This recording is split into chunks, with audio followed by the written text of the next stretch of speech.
नमो अरिहन्ताणं नमो सिद्धाणं नमो आयर्याणं नमो वज्रायाणं नमो लोये सवसाहूणम् ऐसो पञ्चनमुक्कारो सर्वपावपणासनो मङ्गलानं च सव्येसिं पढमं हवै मङ्गलम् पढमं हवै मङ्गलम्।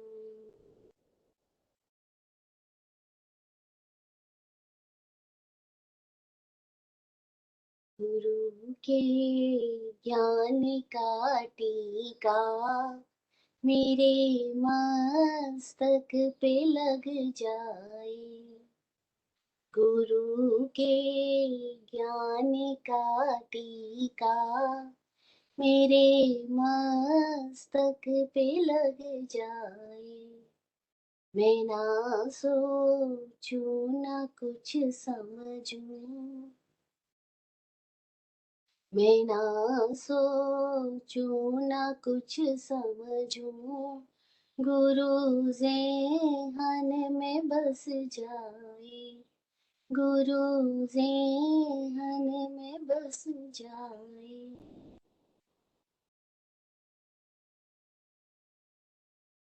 किन्नाणम तार्याणम बुद्धाणम बोहियानम।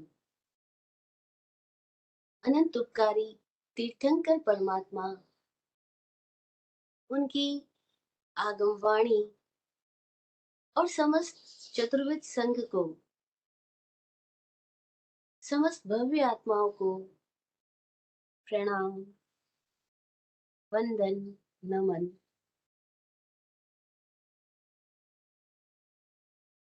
जग हितकारिणी भव्य जीवों को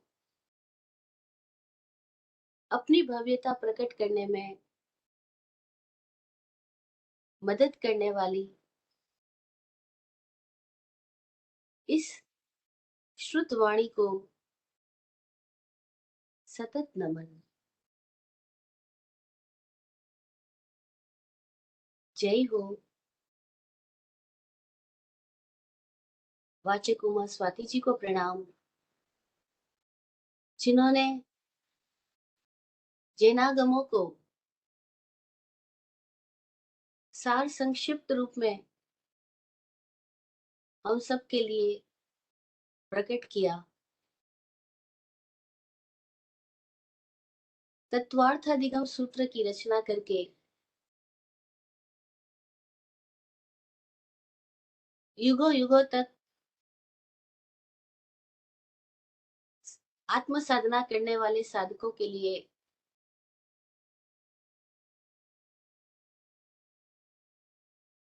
दीपक का काम किया। प्रत्येक सूत्र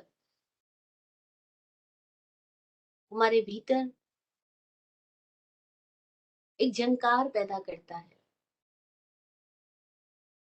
एक टकोर पैदा करता है।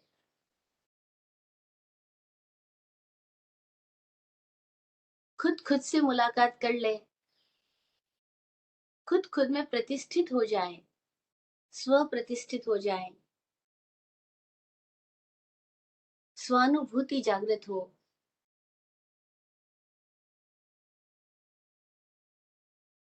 उसका मार्ग देता है पहला सूत्र। सम्यक दर्शन ज्ञान चारित्राणि मोक्ष मार्ग कहता है कि हम अपनी सारी शक्तियों के साथ कैसे सम्यक हो जाए। ये हमारी शक्ति है, हमारी पोटेंशियलिटी है, हमारे भीतर की क्षमता है, दर्शन ज्ञान और चरित्र। और इसको संक्षेप में कहें तो एक शब्द ही काफी है, सम्यक दर्शन। क्योंकि सम्यक दर्शन हमारा होनापन है। ज्ञान उस दर्शन का काया रूप कह सकते हैं, उस दर्शन की अभिव्यक्ति है। और चरित्र भी सम्यक दर्शन की अभिव्यक्ति है। पुराने लोग इसको ऐसे भी समझाते थे कि अगर आदमी के शरीर को लाख टके का बनाए, या आदमी का शरीर को अगर हम ये समझे कि ये 1 लाख रुपए का है, पुराने लोगों का एग्जाम्पल दे रही हूँ, 1 लाख रुपए कोई वैल्यू नहीं रखता बड़ी सी, तो वो कहते थे कि उसमें 99,000 रुपीज केवल आंख के लिए हो। क्योंकि दृष्टि है तो सृष्टि है। आदमी के पास आंख है, आंखें है तो जीवन है। कदाचित हाथ ना हो, कदाचित पैर ना हो, कदाचित और कोई एकाद अंग ना हो, चल सकता है, लेकिन जिसके पास आंख नहीं है वो जीवन को कैसे जिएगा। वो लोग आंख को इतना महत्व दे रहे थे, इस शरीर की आंख का भी इतना महत्व है, तो ये तो उस आंख की बात की जा रही है जो खुद को देख रही है। जो सम्यक दर्शन है, यह उस दृष्टि की बात है, उस आंख की बात है जो स्वयं को देख रही है। श्रीमद राजचंद्र जी कहा करते कि नयन बिना पावे नहीं, बिना नयन की बात। नयन बिना पावे नहीं, बिना नयन की बात। सेवे सदगुरु चरण को सो पावे साक्षात। विराट गुरु जी अपनी प्रार्थना में लिखते इसी बात को कि आंखें दो गुरु देख लूं, बिना आंख की बात। आंखें दो गुरु देख लूं, बिना आंख की बात। सेवे सदगुरु चरण को सो पावे साक्षात। हे गुरुदेव, ऐसी आंखें दो कि बिना आंख वाली बात को देख सकूं। सम्यक दर्शन है वो आंख जो खुद को देख रही है, जिसके लिए अब खुद के भीतर अंधेरा नहीं रहा। अभी हम आंख बंद करेंगे तो अंधेरा हो जाएगा, अंदर विचारों की भीड़ ही भीड़ होगी। इन विचारों के परे जहां से विचार आ रहे हैं, उस दशा को हम नहीं देख पा रहे, उस स्थिति को हम नहीं देख पा रहे। हमारे भीतर आंख बंद करती अंधेरा है, लेकिन जो सम्यक दृष्टि है उसके लिए आंख बंद करते अंधेरा नहीं है, उसके लिए भीतर साम्राज्य है, जिसको जीसस कहते हैं प्रभु का राज्य है, किंगडम ऑफ गॉड। और फिर उनसे पूछा गया कि गॉड क्या है, तो बोलते love is God and God is love.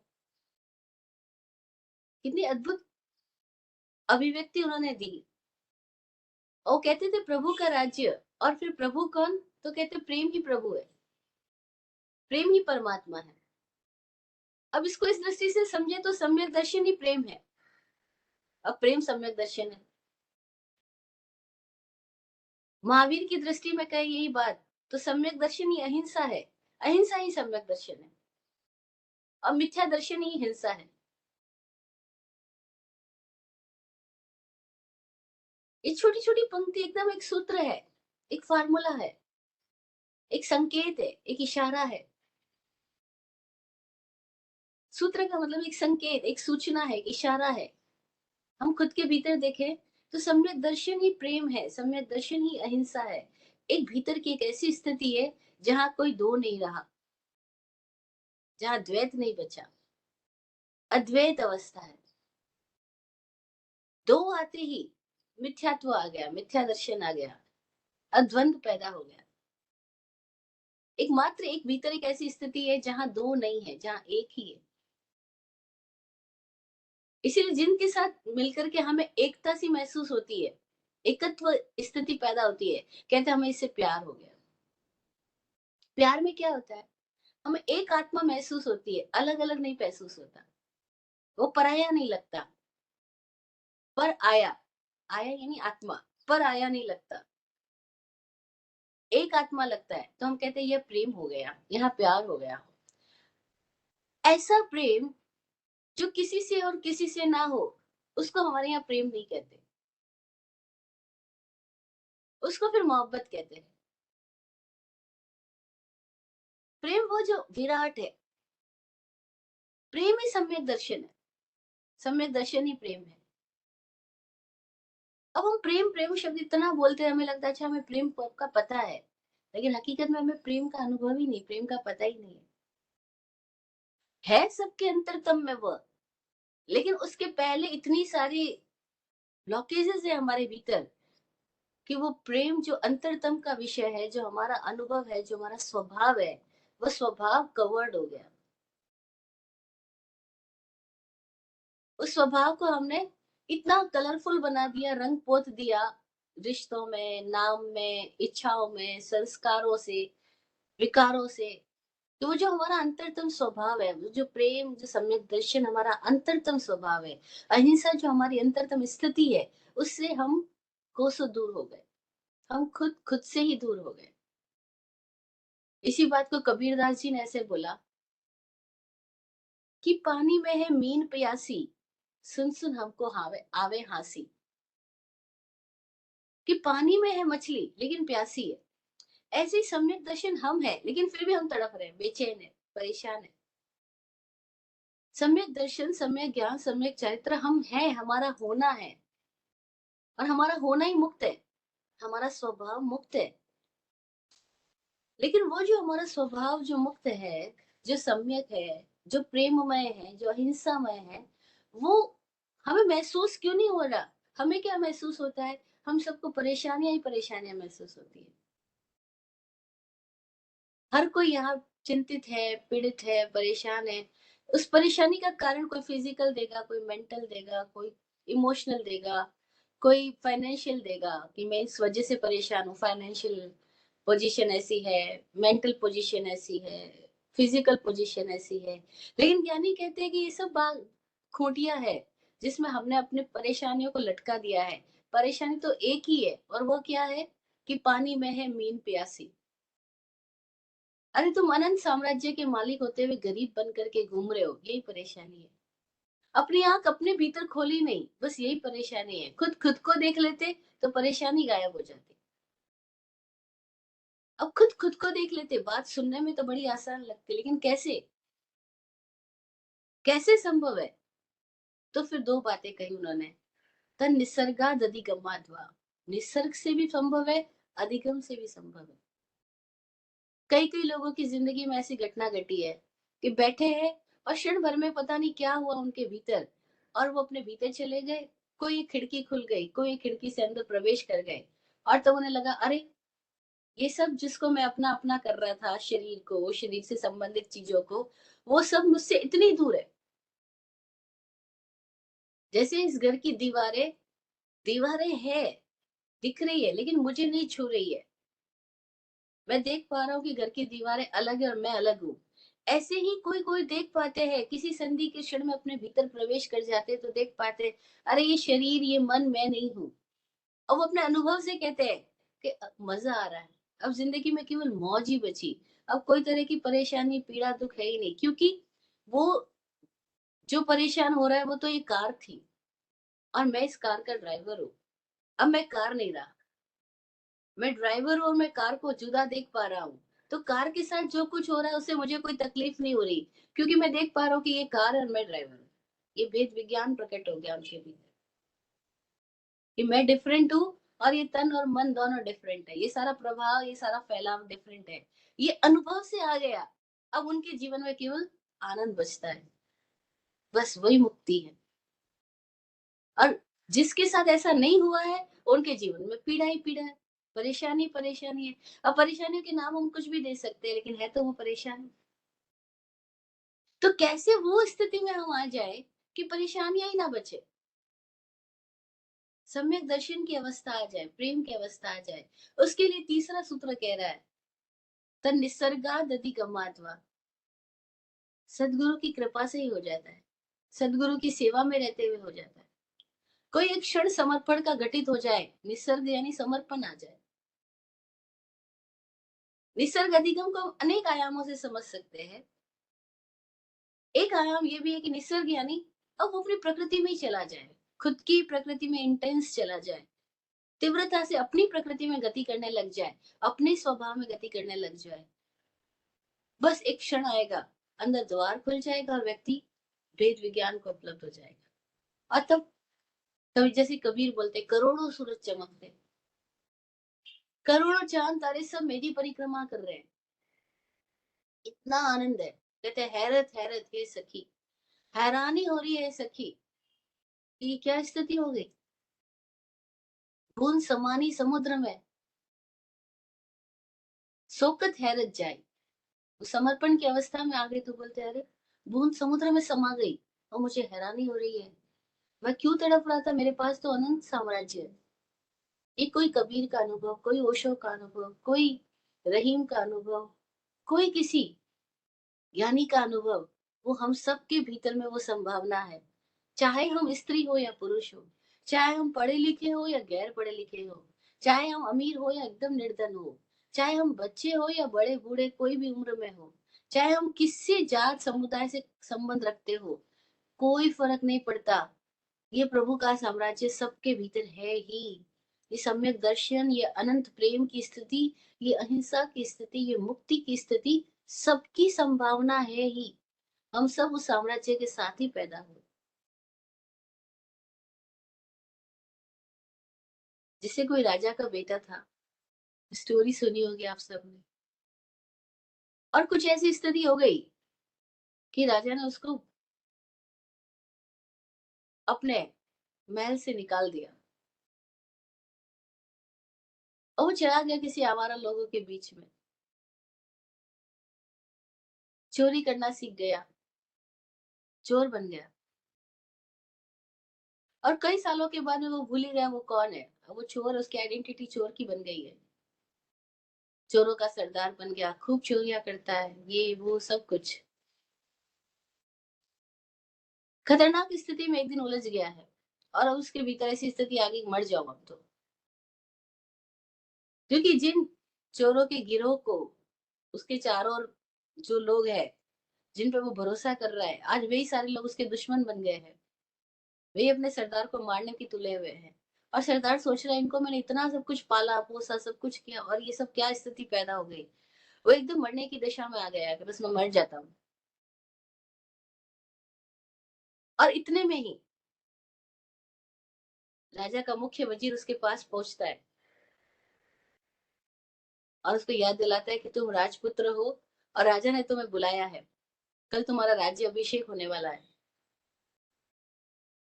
क्या हो गया, चोर जैसे नींद से जाग गया। जैसी नींद से जागा उसको लगा मैं चोर नहीं हूं, मैं तो राजपुत्र हूँ और कल मैं राजा बनने वाला हूँ। अभी तो वो मरने की सोच रहा था, अपने लोगों का गम था उसको कि मेरे सारे लोग मुझे धोखा दे रहे हैं।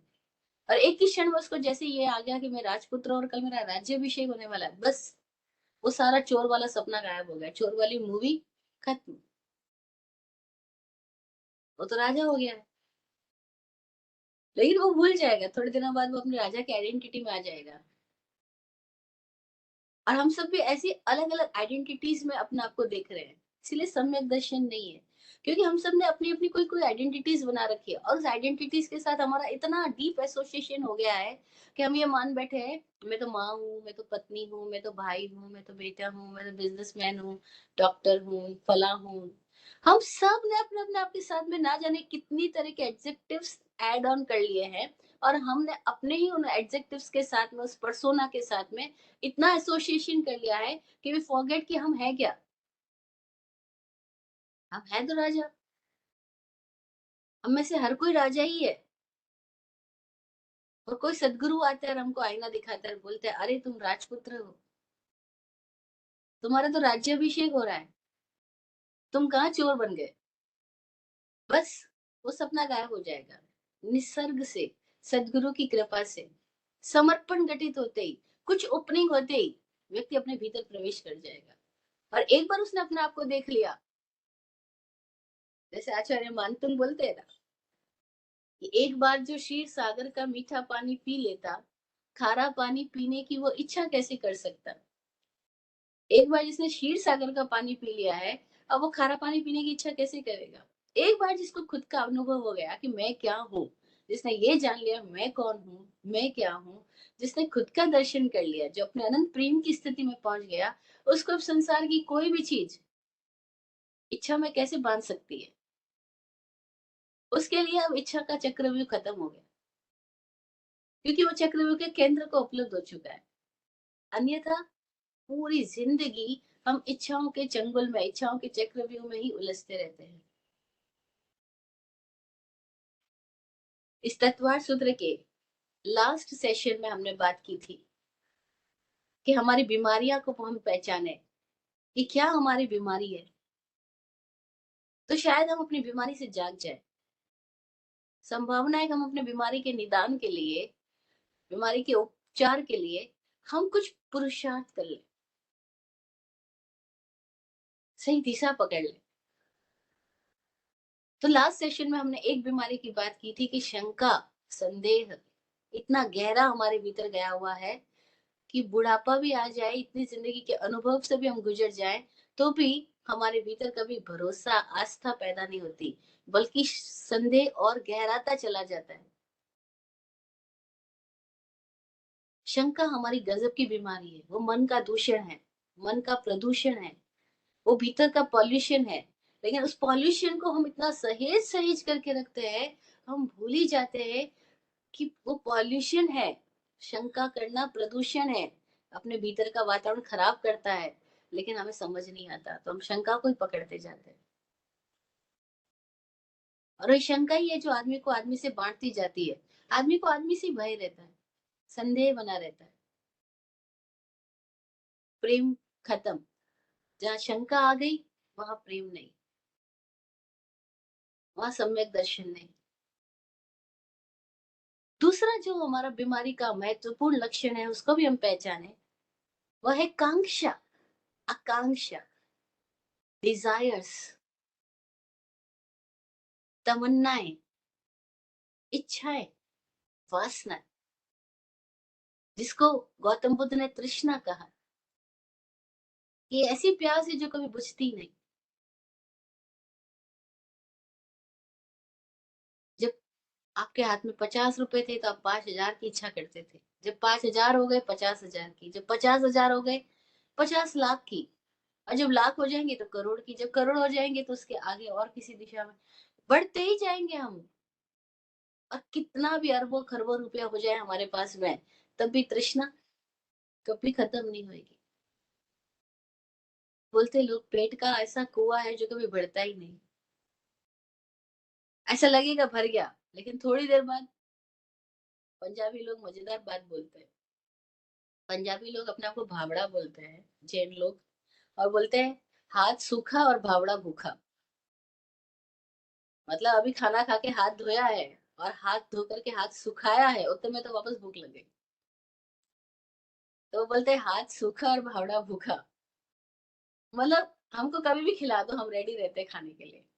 तो वो पेट का कुआं, वो मन का कुआं, वो लालच का कुआं कभी बढ़ता ही नहीं है। जैसे शमशान कभी बढ़ता ही नहीं है, कितने ही मुर्दे गाड़ दो, कितने ही मुर्दे जला दो, वो तो फिर नेक्स्ट तैयार है। जैसे समुद्र कभी बढ़ता ही नहीं, कितनी नदियां आके मिल जाए, तभी समुद्र बढ़ता ही नहीं उसका पेट कभी। ऐसी हम सबकी स्थिति है। ये जो कांक्षा है, इच्छा है, ये एक पूरी होती नहीं, दूसरी पैदा हो जाती है।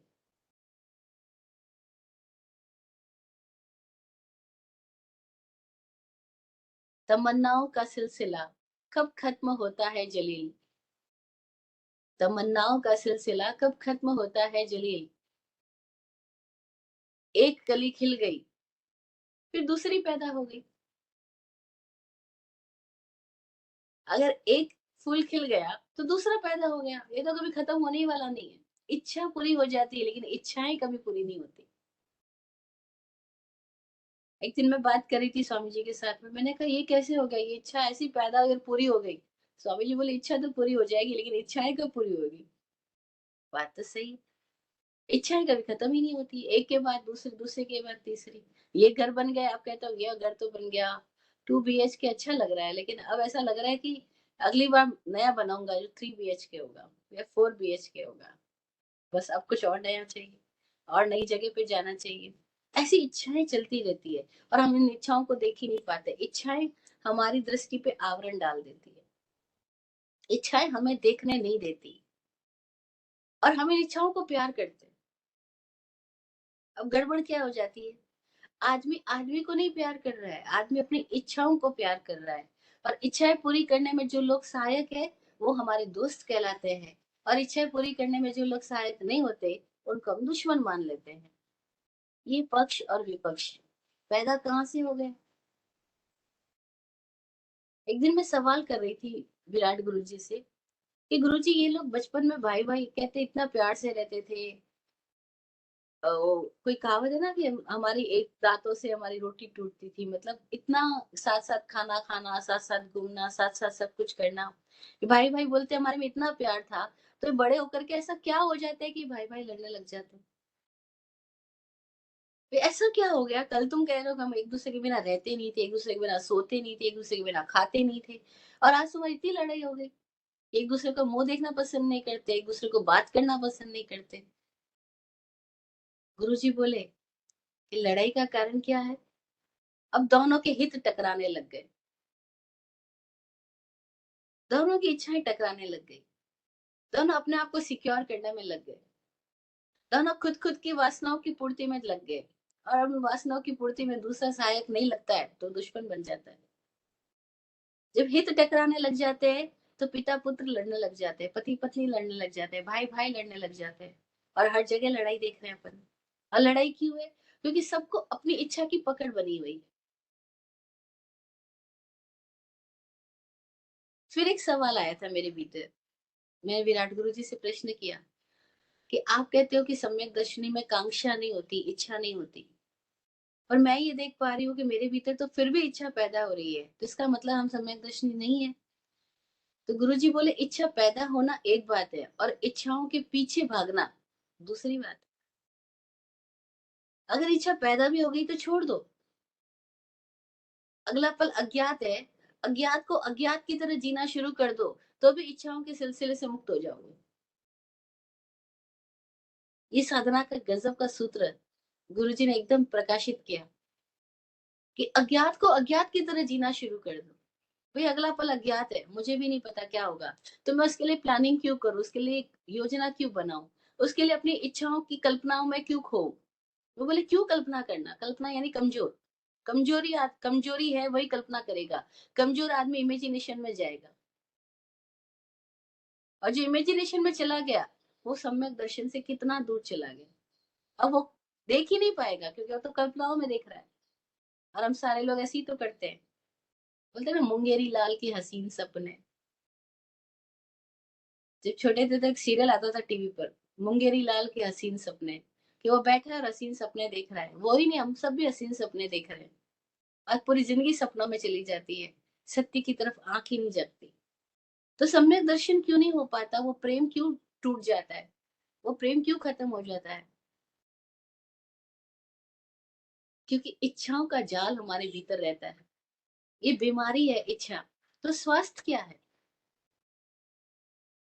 शंका बीमारी है, आस्था स्वास्थ्य है। ऐसी इच्छा बीमारी है, इच्छाएं इच्छाओं के पीछे दौड़ना भागना सब बीमारी है। तो स्वास्थ्य क्या है, स्वास्थ्य समर्पण, छोड़ ही दिया, छूट ही गया, अब छूट ही गया, कोई इच्छा ही नहीं बची।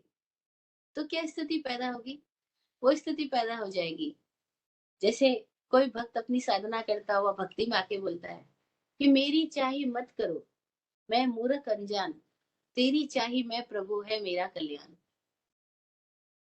और ये जो स्थिति पैदा है उसके भीतर में कि मेरी चाही मत करो, मैं कुछ भी चाहूंगा वो गड़बड़ी होएगा, क्योंकि जब मैं खुद गड़बड़ हूं तो मैं जो चाहूंगा वो सही कैसे हो सकता है।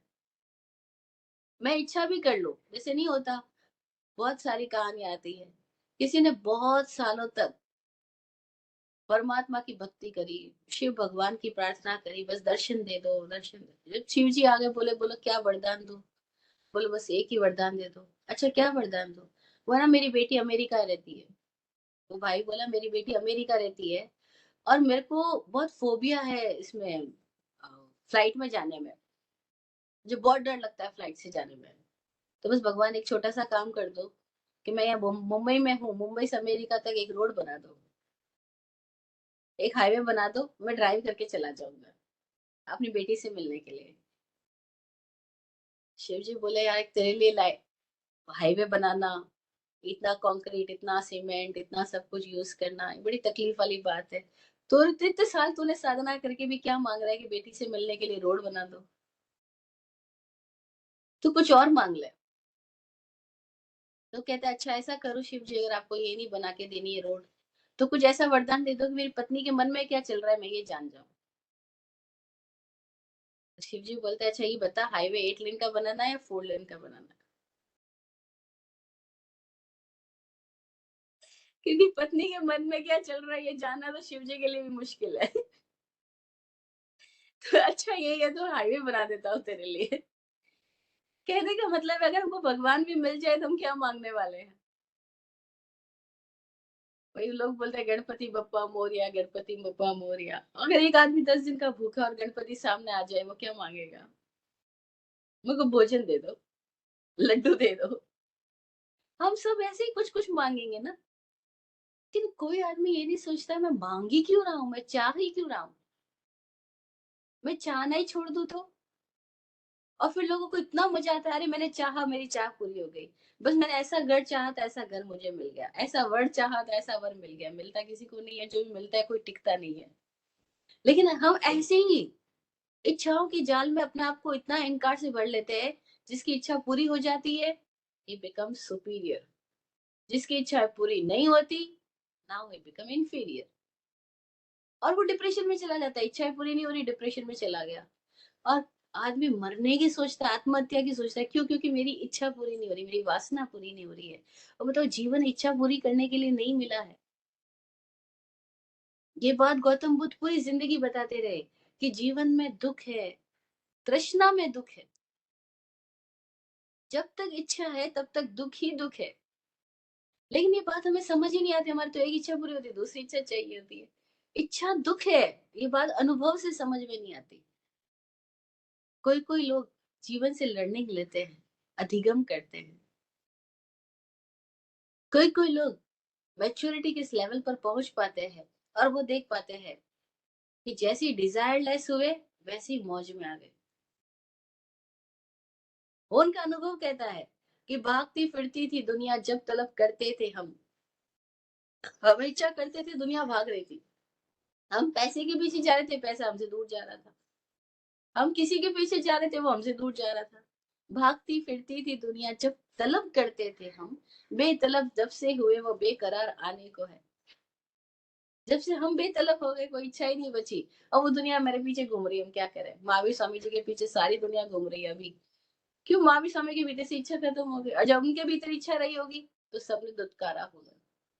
ये नियम ही है, प्रकृति का नियम। हम जिसके पीछे भागेंगे उसमें हम दुखी ही रहेंगे। और छोड़ दो, इच्छा मात्र छोड़ दो। ऐसा नहीं एक इच्छा, इच्छा मात्र छूट जाए बस, तो फिर मौज आ जाती है। फिर जो मौज आई, वो जो स्वामित्व अवस्था पैदा हुई कि अब किसी के पीछे हम गुलाम नहीं रहे, दास नहीं रहे, किसी के पीछे भाग नहीं रहे, वो जो स्वामित्व अवस्था पैदा हुई वो मुक्ति है। इसीलिए सम्यक दर्शन मुक्ति का मार्ग है। असम्यक दर्शन के मार्ग में बाधा इच्छा है। कोई कोई अनुभव से समझ पाता है, लर्निंग से समझ पाता है इच्छाओं की जरूरत ही क्या है। ऐसे ही जाग के मुक्त होके जिया जा सकता है। क्यों वासनाओं में घूमना, वासनाओं में भटकना? ये बात जिसका अनुभव से समझ आ जाती है उसके लिए फिर इच्छा की बीमारी खत्म हो गई। अगर हमारी प्रकृति समर्पण की है तो ये स्थिति आ सकती है कि मेरी चाही मत करो मैं मूर्ख अनजान, तेरी चाही मैं प्रभु है मेरा कल्याण। उनकी लैंग्वेज ऐसी, इसलिए वो कहते हैं भगवान जैसा दे वैसा मजे करेंगे।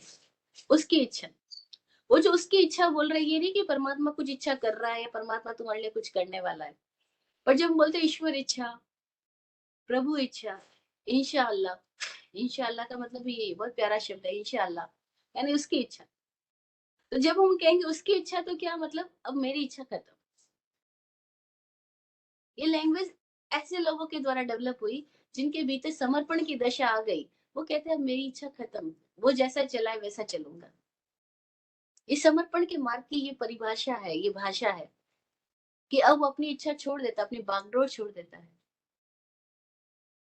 और कोई जो समर्पण के मार्ग पे नहीं है लेकिन संकल्प के मार्ग पे है, समझ पा रहा है जीवन के सारे अध्यायों को, वो कैसा है, वो बुद्ध की तरह है। वो बुद्ध की तरह कहता है कि तृष्णा दुख है, दुख का कारण तृष्णा है, और दुख निवारण का उपाय क्या है, इच्छा निरोध तप। इच्छा का ही निरोध हो जाए तो तप है, वो मुक्ति का मार्ग है। और इच्छा का निरोध जबरदस्ती इच्छा को दबाना नहीं है। इच्छा का निरोध इच्छा के विज्ञान को समझ लेना है कि इच्छाएं कितनी भी पूरी हो जाए, आदमी का मन कभी भरेगा ही नहीं। मन फिर भी समुद्र की तरह है, खाली के खाली, कितना भी भर दो उसकी वासना कभी भरेगी नहीं। ये पेट का गड्ढा, शमशान का गड्ढा, समुद्र का गड्ढा, ये सब चीजें कभी भरने वाली नहीं है। ये बात अनुभव से जिसको समझ आ जाती है वो इच्छा छोड़ देता है। पर इस अनुभव तक आने के लिए आदमी को लर्निंग की जरूरत है। और लर्निंग के लिए क्या करना होगा, हर बार जब इच्छा पूरी हुई तब खोजना अब क्या हुआ। इच्छा पूरी हो गई, अब क्या, क्या अब परम शांति हो गई, क्या अब मुक्ति हो गई, क्या स्वतंत्रता का एहसास हो गया। नहीं, पता लगेगा ये एक इच्छा पूरी हुई, थोड़ी देर का अभिमान आया, अरे वाह मेरी इच्छा पूरी हो गई, और थोड़ी देर बाद में वापस वापस तृष्णा शुरू हो गई। तृष्णा वहीं के वहीं बनी रही, बस मुखोटे बदलती रही। ये बात जिसका अनुभव से आ जाती है वो इच्छाओं के चक्रव्यूह से बाहर आ गया। तो दोनों बातें, कोई समर्पित हो जाए, सब कुछ छोड़ दे, बोले तेरी रजा मेरी रजा, मेरी कोई रजा ही नहीं, जो तू चाहे वो करवा, वो भी संकित हो सकता है, उसके भीतर का प्रेम अटूट हो सकता है। फिर ऐसी स्थिति, कितनी भी स्थिति आ जाए, उसका प्रेम नहीं जाएगा, क्योंकि उसके हित टकराएंगे ही नहीं, वो किसी इच्छाओं की पकड़ बनाएगा ही नहीं। सम्यक दर्शनी के भीतर जो अनंत प्रेम है, जो भीतर का स्वभाव विशुद्ध स्वभाव है, जो अहिंसा का स्वभाव है, वो सतत रहता है जब उसके भीतर में शंका ना हो, कांक्षा ना हो, इच्छाओं की जाल ना हो।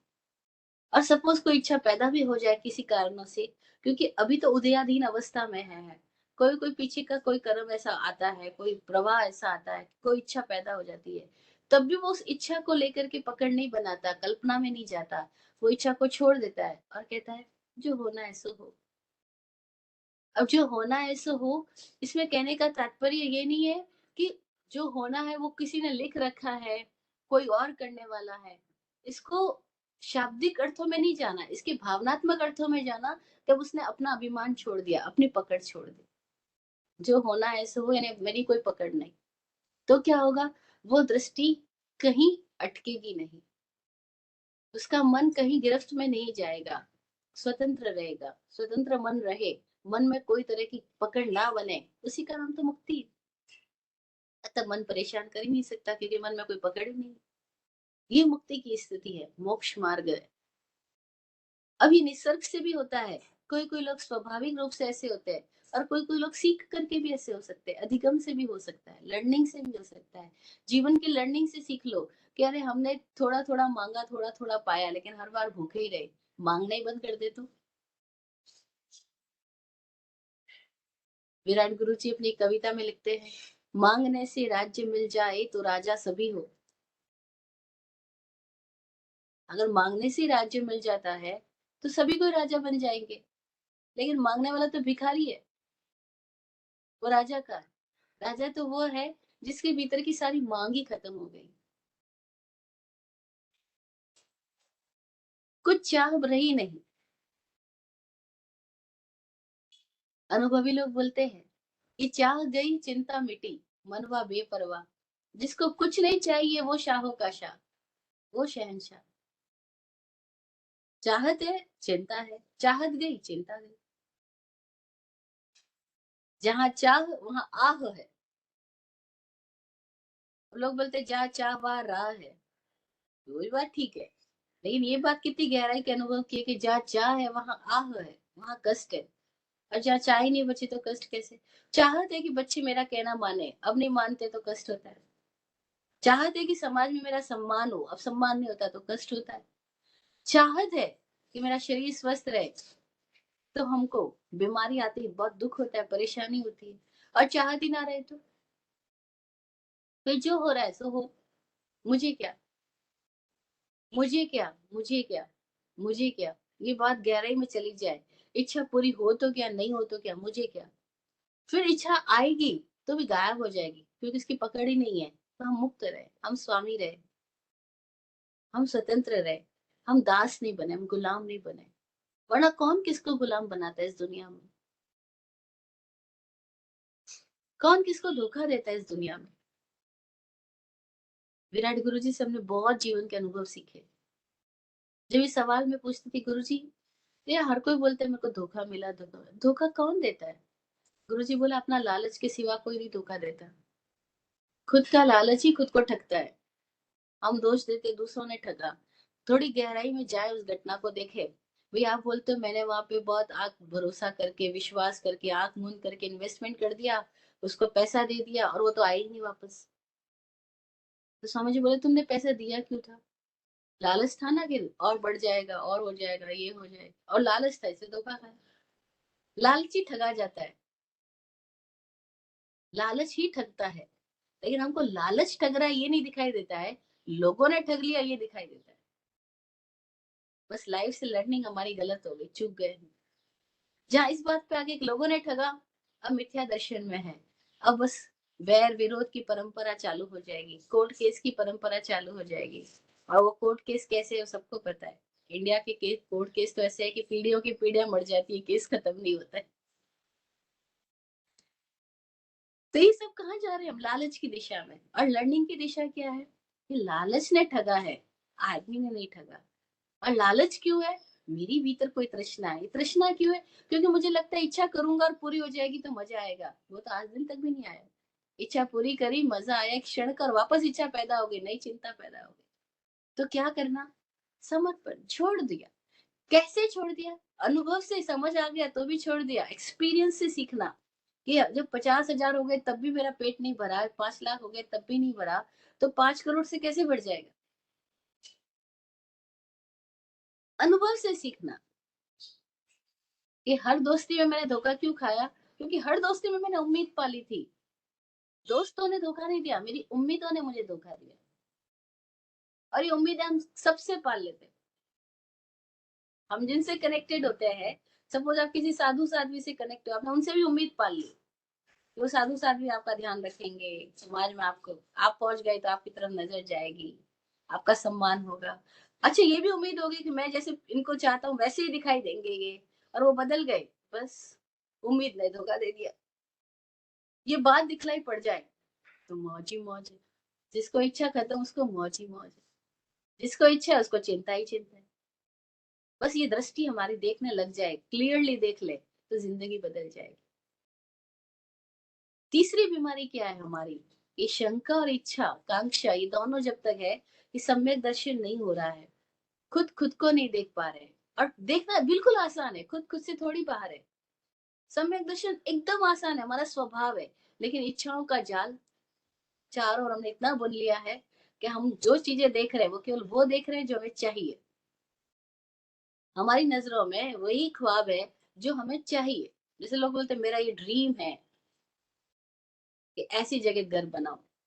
अब ये मेरा जो ड्रीम है कि ऐसी मेरी शादी होवे, मेरा ड्रीम है ऐसी मेरी गर्लफ्रेंड होवे, मेरा ड्रीम प्रोजेक्ट ये है कि ये काम पूरे हो जाए। वो जो ड्रीम है, दैट्स कॉल्ड कांक्षा। अब हमारी दृष्टि पूरी उसी को देखेगी, अपने ड्रीम को देख रही है।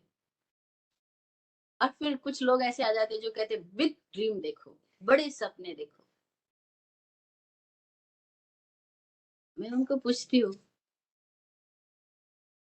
चाहे डॉक्टर अब्दुल कलाम आजाद आज तो रहे नहीं इस दुनिया में, लेकिन वो लोगों को कहते थे बड़ा सपना देखो। मैं अगर उनको मिलती तो जरूर पूछती कि क्या आपने राष्ट्रपति बनने का सपना देखा था? आई एम श्योर कि उन्होंने राष्ट्रपति बनने का सपना देखा ही नहीं होगा। उन्होंने केवल अपना काम प्यार से किया। जो काम वो करते थे पूरी ईमानदारी और पूरी मोहब्बत से करते थे, उस काम को पूरी लगन से अच्छा करते थे। वो हर काम को बेस्ट परफॉर्म करते गए, तो एक स्थिति ऐसी आई कि वो ऊपर की दिशा में, समाज में ऊपर की दिशा में खींच लिए गए। लेकिन राष्ट्रपति हो जाना कोई बहुत बड़ी घटना नहीं है, लेकिन फिर भी वो अपनी लाइफ में जो काम कर रहे थे, प्रेम से कर रहे थे, तो उसका उनको रिवॉर्ड मिल रहा था। और वो रिवॉर्ड किस लिए मिल रहा था? बड़े सपने देखने से नहीं मिल रहा था। जो कर रहे हैं उसको बहुत इत्मीनान से, प्रेम से, ईमानदारी से, लगन से, धैर्य से करने से मिल रहा है। पर वो चीज हमें नहीं दिखाई पड़ रही। हमें के लिए वो बात की बिग ड्रीम्स, और हमें पूरी दुनिया में यही ट्रेनिंग मिलेगी। जैसे जब मैं दिल्ली में गई पहली बार, हर दीवारों पे वहां जगह जगह पूरी रोड पे लिखा होता था, सावधान रहना चोरों से, सावधान रहना जेब कतरों से, सावधान रहना उससे। किसी बिल्डिंग में जाओ तो लिखा था सावधान रहना कुत्तों से। यानी हर आदमी हर जगह पर हमारे भीतर में डाउट्स जनरेट कर रहा है। ऐसे ही सेकंड पोजीशन पूरे संसार में ट्रेनिंग हमारी क्या मिल रही है? Big dreams. बड़ा सपना देखो, बड़ी बिल्डिंग बनाओ, ये आयोजना करो, वो प्रयोजना करो, और फिर होता है क्या? एक भूकंप आता है, वो सारी बिल्डिंगें गायब। एक नींव का पत्थर हिल जाता है और आपके बनाए हुए सारे महल धराशायी, और होते ही जा रहे हैं। नहीं देख रहे हम।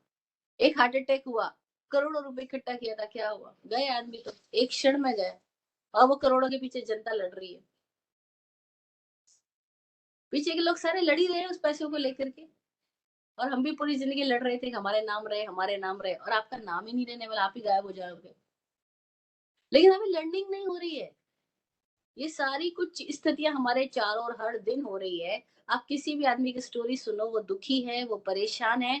और उसकी परेशानी का कारण क्या है? कि जिसको उसने चाहा था वो उसको मिल गया तो भी परेशान है, और वो उसको नहीं मिला तो भी परेशान।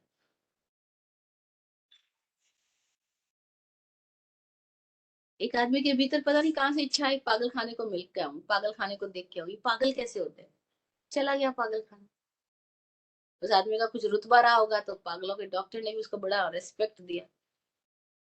और ऐसी कोई भी संस्थाएं होती है, वो लोग दूसरे को रेस्पेक्ट वैसे भी देती है क्योंकि उनको कोई ना कोई डोनेशन चाहिए होता है किसी से भी। और बड़ा रेस्पेक्ट मिल रहा है, और वो पागलों से के बारे में डॉक्टर से जानकारी ले रहा है। ये जो 13 नंबर के बेड वाला पागल है, ये ऐसे ऐसे अपने बाल नोच रहा है, फिर परेशान हो रहा है, ये ऐसे क्यों कर रहा है? तो डॉक्टर ने बताया कि किसी लड़की से मोहब्बत करता था, और उसके साथ उसकी शादी नहीं हुई, बस ये पागल हो गया। एक्सट्रीम इमोशनल इम्बैलेंस हो गया और ये पागल हो गया। बोला अच्छा। और भी बड़ा हैरान हूँ। फिर आगे बढ़ रहे हैं, और 60 नंबर के बेड के पास जाकर के वो फिर आदमी रुक जाता है, बोलता है ये आदमी पागल क्यों हो गया? ये इस तरीके से अपने आप को मार क्यों रहा है? तो बोला कि जिस लड़की से उसकी शादी नहीं, उस लड़की से इसकी शादी हो गई, इसीलिए ये पागल हो गया। अब हम देखो, जिसकी इच्छा पूरी हो गई वो भी पागल, नहीं पूरी हुई वो भी पागल। एक्चुअली तो हम सब अब नॉर्मल ही है, क्योंकि हम खुद को ही नहीं देख पा रहे। कितनी अजीबोगरीब बात है। हम खुद से अनजान है। ये हमारी इतनी बड़ी बीमारी है। ये आंखें सबको देख रही लेकिन खुद को नहीं देख सकते। ये आंखें दुनिया जहान को देख रही है, लेकिन जब खुद को ही आंखों को देखने का नंबर आए तो नहीं देख सकती है। ये हमारी कितनी बड़ी बीमारी, पर हमें समझ ही नहीं आती। बस ये समझ आ जाए तो लर्निंग क्या होगी, लाइफ की लर्निंग क्या होगी फिर? कि इच्छाओं के पीछे मत भागो रे। इच्छा आ भी गई है तो जाएगी। मुझे कोई सपना देखना ही नहीं, क्योंकि मुझे तो सत्य देखना है। संसार में ट्रेनिंग होगी सपना देखो, और अध्यात्म की ट्रेनिंग क्या है? सपना नहीं, सत्य को देखो।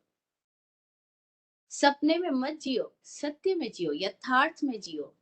तत्वार्थ श्रद्धानम सम्यक दर्शनम। जो यथार्थ को देख रहा है, जो यथार्थ को सुन रहा है, वह सम्यक दर्शनी है। यथार्थ क्या है? यथार्थ यह है, एक बेटा, बेटे को उसके पापा कह रहे हैं शादी कर ले, शादी कर ले, इतने समय हो गया, शादी कर ले, शादी की उम्र बीती जा रही, इतने रिश्ते आ रहे, ये वो। बेटा बहुत सुन लिया, फिर बोले पापा एक बात बताओ, आप मुझे शादी करने को बोल रहे हो, आप शादी करके खुश हुए क्या? अब पिताजी का बोलना बंद हो गया, क्योंकि मैं भी तो इसी घर में रहता हूँ, मुझे भी पता है रोज आप दोनों लड़ते हो। और फिर भी मुझे भी जो बीमारी से आप ग्रसित हुए, जिससे आपने जिंदगी भर कष्ट उठाया, मुझे भी उसी मार्ग पे क्यों धकेल रहे हो? और वो पिता बोलते हैं, कैसे आजकल के बच्चे हो गए, जुबान लड़ाते हैं, सामने से सवाल करते हैं। ऐसे कोई पूछा जाता है क्या? कोई अपने बाप को ऐसा कहता है, माँ को ऐसा कहता है कि तुम हर दिन लड़ते रहते हो? बोले मैं कहूँ या ना कहूँ, तो दिखाई पड़ रहा है हर दिन ही आप लड़ रहे हो। और जिस रास्ते पे जाके आपको एक पल का चैन नहीं मिला, मुझे उस रास्ते पे क्यों धकेल रहे हो? अब उस बेटे ने लर्निंग ली एक्सपीरियंस से, खुद के नहीं, दूसरों के एक्सपीरियंस से। और स्वामी जी कहते हैं तीन ही तो स्थितियां हो सकती है, हमारे सीखने के तीन तरीके हैं। अधिगम की हम बात कर रहे हैं, लर्निंग की बात कर रहे हैं, तो अधिगम के तीन तरीके हैं। पहला तरीका है, कोई आदमी खुद के अनुभव से सीख ले। दूसरा है कोई खुद के अनुभव से भी ना सीखे। और तीसरा है कि कोई दूसरों के अनुभव से सीख ले। जो दूसरों के अनुभव से सीख लेता है वो इंटेलिजेंट है, वो जीनियस है। नॉट इंटेलिजेंट, वो जीनियस है जो दूसरों को करते हुए देख लेता है। भाई माँ बाप ही लड़ रहे हैं, मैं देख रहा हूँ हर कपल में लड़ाई हो रही है, तो फिर इस रास्ते क्यों जाना? इंस्टीट्यूशन ऑफ मैरिज फेलियर हो गया है। ये किसी उद्देश्य से था, वो क्लैरिटी नहीं है किस उद्देश्य से था। आज क्लैरिटी नहीं है, कर क्यों रहे शादी? कितने यंग लड़के लड़कियां मिलने को आते हैं, एक ही बात स्वामी जी पूछते हैं, भी शादी कर क्यों रही हो? तो क्लैरिटी हो जाए पहले। But there is no clarity, माँ बाप के पास ही नहीं तो बच्चों के पास कहाँ से आएगी? पीढ़ी से तो आ नहीं रही, खुद के एक्सपीरियंस से आ जाए तो बड़ी बात है। तो थ्री वेज ऑफ लर्निंग। हम दूसरों के एक्सपीरियंस से सीख ले, दैट्स कॉल्ड जीनियस। हम खुद के अनुभव से सीख ले, दैट्स कॉल्ड इंटेलिजेंट। आप इंटेलिजेंट हो, इनफ इंटेलिजेंट, आप अपने अनुभव से सीख लोगे, दोबारा वही गलती नहीं करोगे। दोबारा गलती वही नहीं हो रही, इसका मतलब इंटेलिजेंट हो, इसका मतलब कुछ सीखा है। और कोई लोग है बार बार सेम गलती रिपीट कर रहे हैं और फिर भी कुछ नहीं सीख रहे, इसका मतलब दे आर इडियट्स, वे मूर्ख हो गए। तो three ways of learning, first other experiences, second self experience, and the third self experience से भी नहीं सीखना। तो हम क्या है, हम अपने आप को देख सकते हैं, हम जीनियस है, इंटेलिजेंट है, या हम इडियट है। हम खुद ही देखें कि इच्छाओं के जाल में हम जाते जा रहे हैं। पूरी जिंदगी हमको पूरी वर्ल्ड में एक ही ट्रेनिंग मिलेगी, सपना देखो, सपना देखो, सपना देखो, सपने पूरे करो। अरे जो सपने को पूरी करते हैं वो ऐसे होते हैं, वैसे होते हैं, वो सारे डायलॉग्स मिलेंगे। जैसे मैंने कहा, डाउट्स के डायलॉग्स मिलते हैं, ऐसे डिजायर्स के डायलॉग्स मिलते हैं। डाउट्स के विज्ञापन बैनर मिलेंगे, ऐसी डिजायर्स के विज्ञापन मिलेंगे। बस तुम्हारे सपनों का घर तुम्हारे सामने। अब घरों की फ्लैट्स के सारे विज्ञापन मिलेंगे, ऐसे कपड़ों के विज्ञापन मिलेंगे, ऐसे मॉडल बनने के विज्ञापन मिलेंगे, हर जगह एडवर्टाइजमेंट। वो एडवर्टाइजमेंट क्यों है? कि आदमी इच्छाओं के जाल में चलता जाए। संसार में चलने का ये तरीका है, और यथार्थ में जीने का तरीका क्या है? लोग अपने अनुभव से कहते हैं। अभी मैं बहुत बॉम्बे में कई लोगों से मिली, वो बोलते हैं जब मार्केट में जाते हैं तो वो ड्रेस इतनी अच्छी लगती है, ऐसा लगता है बस कब खरीदूं। और जैसे ही खरीद के लाके वार्डरोब में रखी, उसका अट्रैक्शन गायब। वो अट्रैक्शन तब तक ही जब तक वो ड्रेस मेरे वार्डरोब में नहीं आई, जैसी ड्रेस आ गई मेरे वार्डरोब में, अट्रैक्शन गायब हो जाता है। अब ये बात वो जो कह रही है महिला, क्या वही अपने एक्सपीरियंस को अपने ऊपर लागू करेगी कि दोबारा जब भी अट्रैक्शन पैदा होगा तो रुक लेगी? दोबारा जब भी अट्रैक्शन पैदा होगा तो अपने आप को रोक लेगी, अरे क्या करना, 2 मिनट बाद तो इसका अट्रैक्शन गायब हो जाने वाला है।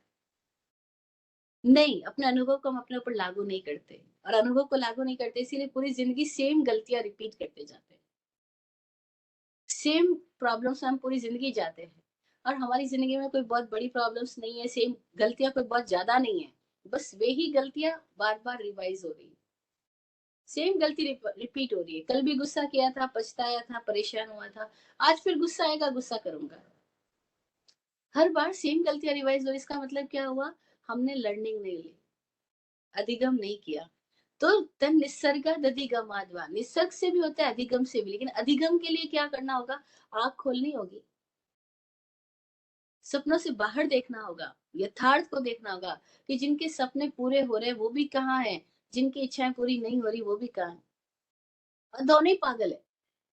जिनकी इच्छा पूरी हो गई, जिसको वो लड़की मिल गई वो भी, जिसको वो लड़की नहीं मिली वो भी। जो बहुत करोड़ों कमा लिए वो भी परेशान है, मरते वक्त कहते हैं अरे गड़बड़ कर दिया। अभी इंडिया में एक भाई साहब की डेथ हुई बॉम्बे में, वो 50,000 करोड़ रुपए छोड़ करके मरे। मरने से कुछ दिनों पहले उनका इंटरव्यू हो रहा, और वो कह रहे हैं कि मैंने 50,000 करोड़ कमाए, लेकिन मैंने गलत दिशा में इन्वेस्टमेंट कर दिया। पैसे तो आ गए, लेकिन वो पैसे किसके लिए आए? खुद तो भोग ही ना सके ना, मर गए, बीमारी हो गए, स्वास्थ्य की तरफ ध्यान ही नहीं दिया, खुद की तरफ कभी ध्यान ही नहीं दिया। और हम सब वही कर रहे हैं। वो चीजें जो डेड है उसके पीछे भाग रहे हैं, और जो लाइफ है उसकी और नजर ही नहीं है। बस जो लर्निंग कर लेगा इस लाइफ को देख करके, संसार को देख करके, वो, उसकी दृष्टि अब किधर होगी? उसकी दृष्टि ख्वाबों ख्यालों में नहीं होगी, उसकी दृष्टि यथार्थ में होगी। और जो यथार्थ दृष्टि वाला है, यथार्थ रुचि वाला है, वो मुक्त हो रहा है। वो किसी प्रभाव में नहीं जा रहा, किसी पीड़ा में नहीं जा रहा, किसी परेशानी में नहीं जा रहा। उसको परेशान किया ही नहीं जा सकता। अब वो भरत चक्रवर्ती की तरह 6 खंड का राजा है, तब भी परेशान नहीं है। और वह किसी भर्तृहरि सन्यासी की तरह जंगलों में बैठा है, तब भी परेशान नहीं है। क्यों? क्योंकि चाह गई, चिंता मिटी। उनको इच्छा ही नहीं है। उनके सारे काम हो रहे, लेकिन इच्छा नहीं है। क्यों इच्छा नहीं पैदा होती? क्योंकि यथार्थ को देख पा रहे हैं, क्योंकि गुलामी खत्म हो गई है, क्योंकि सामानों के पीछे, वस्तुओं के पीछे की दौड़ खत्म हो गई है। अब ये जो दौड़ खत्म हुई है, इसका मतलब ये नहीं उनके पास वस्तु नहीं होगी, या वो वस्तु खरीदेंगे नहीं, या वस्तु का उपभोग नहीं करेंगे। वो वस्तु को खरीदेंगे भी, उपभोग भी करेंगे, लेकिन उसके और वस्तु के बीच में जो एक सपने का संबंध बन रहा था, जो एक सपने में पकड़ बन रही थी, जो हम छाया चित्रों को पकड़ रहे थे, वो इंप्रेशन खत्म हो गया। ऐसा व्यक्ति हो सकता है करोड़ों कमा रहा हो, करोड़ों में जी रहा हो, बहुत मजे कर रहा हो, लेकिन उस व्यक्ति के भीतर की स्थिति क्या हो गई कि उसको उसकी दिमाग, दिलो दिमाग में करोड़ों का प्रभाव नहीं रहा। करोड़ों का प्रभाव नहीं रहा। इसको एग्जाम्पल से कैसे देते हैं? अनुभवी लोगों ने कितने मजेदार एग्जाम्पल्स दिए, मतलब उनको जितना सैल्यूट करे उतना कम है। वो कबीरदास जी एक एग्जाम्पल दे रहे थे कि भाई, जो नदी के अंदर आप नहा रहे हो, जब नहा रहे हो नदी में, तो आपके ऊपर करोड़ों टन पानी आपके ऊपर है, आप नदी के अंदर स्विमिंग कर रहे हो, लेकिन जरा भी आपको कोई बोझा लग रहा है? आप मजे कर रहे हो, नदी में नहा रहे हो, समुद्र में नहा रहे हो, करोड़ों टन पानी आपके सिर के ऊपर है, तब भी आपको कोई बोझा नहीं है। लेकिन अब आप एक घड़ा भर करके, एक बर्तन भर के वहां से उठा के सिर पे लेके बाहर निकलो, अब क्या हो गया? आज तो आपने थोड़ा सा लिया, करोड़ों टन तो ले ही नहीं सकते, आप थोड़ा ही ले सकते हो। 10-50 लीटर पानी आपने ले लिया, भर लिया, और उसको सिर पे रख के जा रहे हो, अब कितना बोझा हो गया? जब नहा रहे थे नदी में तो कोई बोझ नहीं था, करोड़ों टन पानी था। लेकिन जैसे ही वो पानी सिर पे रख करके अब उठा करके ले जा रहे हो, अब बहुत बोझा हो गया, अब बहुत चिंता हो गई, पैर फिसल गया, पानी गिर जाएगा, बर्तन टूट जाएगा, ये होगा वो होगा। ऐसे ही दो तरह के लोग इस दुनिया में। एक इस संसार में मजे कर रहे हैं, स्विम कर रहे हैं, तैर रहे हैं। जो तैर रहे हैं उनको तीर्थ बोला। साधु साध्वी श्रावक श्राविका, कोई भी स्थिति में आप क्यों ना हो, तैर रहे हो, करोड़ों टन पानी आपके ऊपर है, कोई बोझा नहीं है। आप करोड़ों में खेल रहे हो, अरबों में खेल रहे हो, अरबों में जी रहे हो, लेकिन कोई बोझा नहीं है, क्योंकि आप मुक्त हो, आपने पकड़ा ही नहीं है। भरत चक्रवर्ती 6 खंड का राजा, लेकिन कुछ पकड़ा ही नहीं है, मुक्त है। राजा जनक मुक्त है, लेकिन कोई एक भगवाधारी है, कोई एक सन्यासी बना हो, लेकिन उसको अपने लंगोट की पकड़ आ गई, अपने लोटे की पकड़ आ गई। वो भागता हुआ जाता है, अरे मिथिला जल रही है, मेरा लंगोट जल जाएगा, मेरा लोटा जल जाएगा। वो भाग रहा है, और राजा जनक कह रहा है, अरे तू भाग क्यों रहा है? अरे बोला, मेरी लंगोट, एक ही तो लंगोट है। बोले, मैं तो पूरी मिथिला जल रही है, मैं तो पूरी नगरी जल रही है, तो भी मुझे फर्क नहीं पड़ रहा, तुझे एक लंगोट का फर्क पड़ रहा है। तो जो पकड़ आ गई, और वो पकड़ एक लोटे पानी की भी आ गई, तो भी बोझा आ जाएगा। एक लंगोट की आ गई तो भी बोझा आ जाएगा। और नहीं तो सब कुछ है, लेकिन कोई पकड़ ही नहीं है, तो मालिक हो गए। मालिक होना मुक्त होना है, और पकड़ में जाना गुलाम बनना है। हमारा लालच ही हमको गुलाम बनाता है, वरना कोई हमें गुलाम बना ही नहीं सकता। क्योंकि स्वभाव से हम गुलाम नहीं है, स्वभाव से हम सब राजा है। जैसी जहां लालच आ गया, जहां कल्पना ने पकड़ लिया, जहां इच्छाओं ने पकड़ लिया, अब खत्म हो गए, बस अब गुलाम बन गए। अब गुलाम आदमी क्या करेगा? पैसे की पकड़ के पीछे कितनी टेंशन है, और वो टेंशन में ही जीता है। और आदमी सोच ही नहीं पाता बिना टेंशन का भी कोई जीवन होता है क्या? हाँ जी, होता है, बिना टेंशन का भी जीवन होता है। ऐसा भी जीवन होता है जब खूब मौज ही मौज है, पैसा है भी, आता भी है, जाता भी, लेकिन पैसे की कोई पकड़ ही नहीं। ऐसा भी एक जीवन है। उस जीवन को जो जीता है वो मुक्त पुरुष है। और ऐसे सत्पुरुष हमारे सामने है जो ऐसी जिंदगी जी रहे हैं। उनको देख करके भी सीख ले तो भी मजे हो जाएंगे।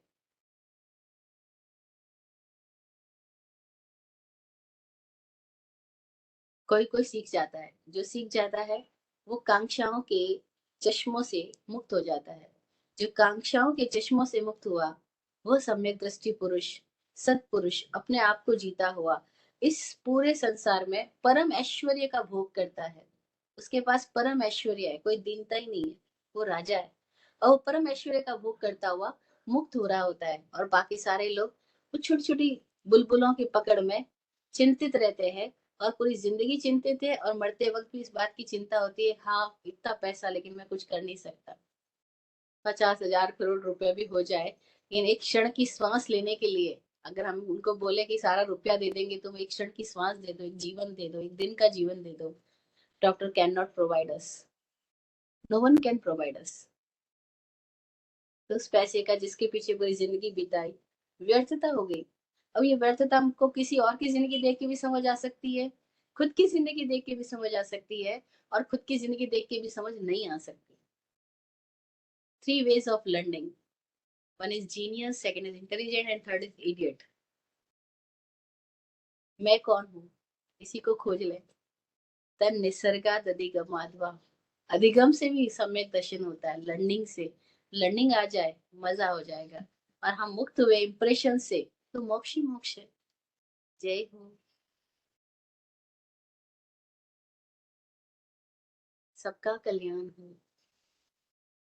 आप फूलो फूलो, हो जिंदगी मखमल मुलायम। आपकी हर खुशी पे है हमारी जान सदके। दुआ करते हैं चुपचाप दिल की थाप से हम।